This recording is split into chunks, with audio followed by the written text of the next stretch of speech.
സൂത്രൻ. ചേട്ടാ, ഞങ്ങളൊരു സാധനം കാണാൻ പോവുകയാ. കടുവപ്പല്ലിൽ ഒരു കുരങ്ങൻ പടം വരച്ചിട്ടുണ്ടത്രേ. അത് തെറ്റാ. കടുവയല്ല, പുലിയാ. അല്ല, കടുവയാ. അല്ല, പുലിയാ. ആരെങ്കിലും ആവട്ടെ, പടം വരച്ചു, അത്രയല്ലേ ഉള്ളൂ. ഇവൻ പറഞ്ഞത് തെറ്റാ. പടമല്ല, ശരിക്കും ശില്പമാ. ശില്പമല്ല, പടമാ. അല്ലല്ല, ശില്പമാ കൊത്തിയിരിക്കുന്നത്. അല്ല, പടമാ കൊത്തിയിരിക്കുന്നത്. മണ്ട, പടം കൊത്തുമോ? കൊത്തില്ല. പക്ഷിയോ പാമ്പോ ആണെങ്കിൽ കൊത്തും. കാര്യം ഇത്രയേ ഉള്ളൂ. ഞങ്ങൾ ആ പടം കാണാൻ ജലദോഷിക്കുന്നിൽ പോകുന്നു.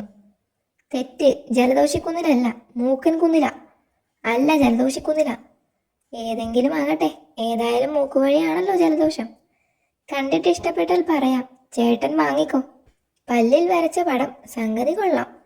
ഏതു കടുവയുടെ പല്ലിലാ? പണ്ടെന്നോ ചത്തുപോയ കടുവയുടെ പല്ല. അങ്ങനെ വേറെ പല്ലു കിട്ടിയാൽ വേറെ പടം വരപ്പിക്കാം.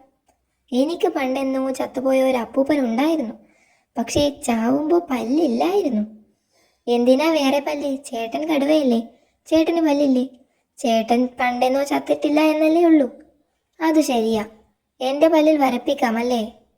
എന്തു വരയ്ക്കുന്ന കാര്യമാ ശരു? ചത്തവരുടെ പല്ലിൽ പടം വരയ്ക്കുന്ന കുരങ്ങനുണ്ടത്രേ. എൻ്റെ പല്ലിലും വരയ്ക്കുമോ എന്ന് ചോദിക്കാൻ പോവുകയാ. ഞങ്ങൾ പോയി ചോദിച്ചിട്ട് വരാം. സംഗതി സേഫ് ആണെന്ന് നോക്കിയിട്ട് മതി വരപ്പിക്കലൊക്കെ, കേട്ടോ?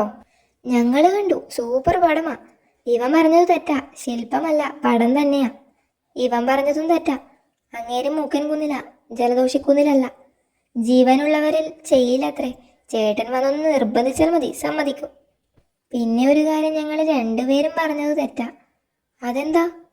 പല്ലിലല്ല, എല്ലിലാ അങ്ങേര് പടം വരയ്ക്കുന്നത്.